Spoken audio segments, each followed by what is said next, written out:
So I hope you guys are enjoying some of the things I have to give you, some of the stories, some of the perspectives, and things you can start to apply. I got one for this video that's going to be crucial, and to be quite honest with you, if you even just apply this one thing, I think it helps solve a lot of our problems with handling failure and a lot of our perspectives. And so here's what it is. Failure is feedback. Failure is feedback. What does that mean? Well, every single failure that you go through, you are getting something back. You really are. You're getting information back on what had just happened. You're getting the feedback.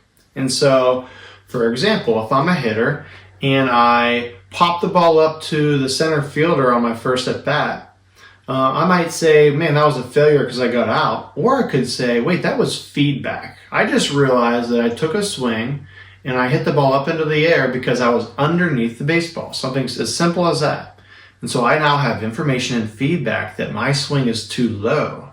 And so I now have that feedback going into my next at bat. And that sounds so simple, but this happens time and time again, where you get up there and you say, oh, I keep popping up. I don't know why. And you pop up, let's just say of 10 at bats, you have 6 or 7 flyouts. Well, you are not using that information. You're not using that feedback. You're not gathering it to help your next situation or help your next at bat. And that's a huge problem. So we need to take failure as feedback.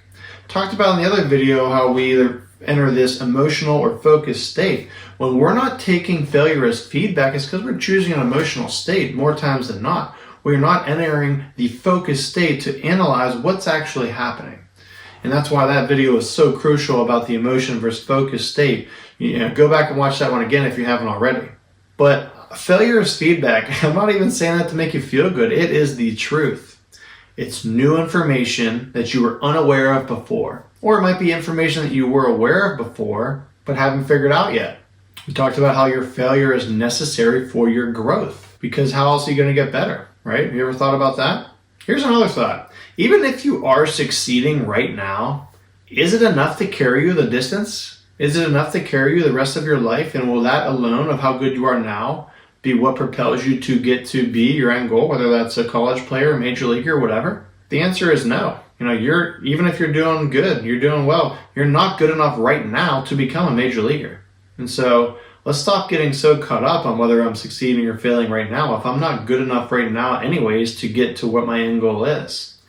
So yeah, enjoy your successes, obviously, but when you have your failure, failure is feedback. It's the feedback that you need to get here. I promise when you can start to apply that, it'll change everything. So the sequence is this. Failure provides feedback, and then feedback gives you the chance to evolve into something greater than what you were before. So to dive deeper into detail, there's a process that I like to think of it, and I call it failure extraction. And what does this mean? This means that when we have the experience that leads to failure, we then choose to extract out of that failure and that experience the information needed to get into this growth phase and to learn, which will eventually lead to greater success.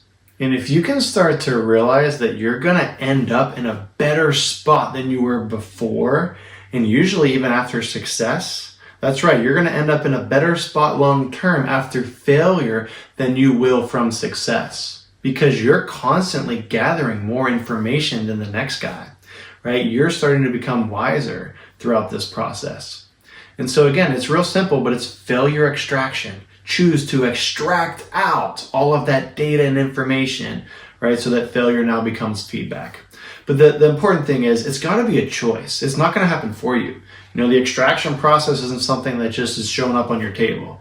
You got to be able to have the guts and the courage to be able to extract out that information, right? And it's going to take some mental strain sometimes. It's going to take some effort to really think about these things. It is tough. I will say this is not something that's just going to be easy for you to do.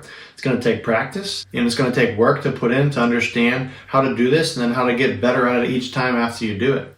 But it starts with effort, All right, it starts with effort and the accountability to do this on your own. Nobody's going to do this for you.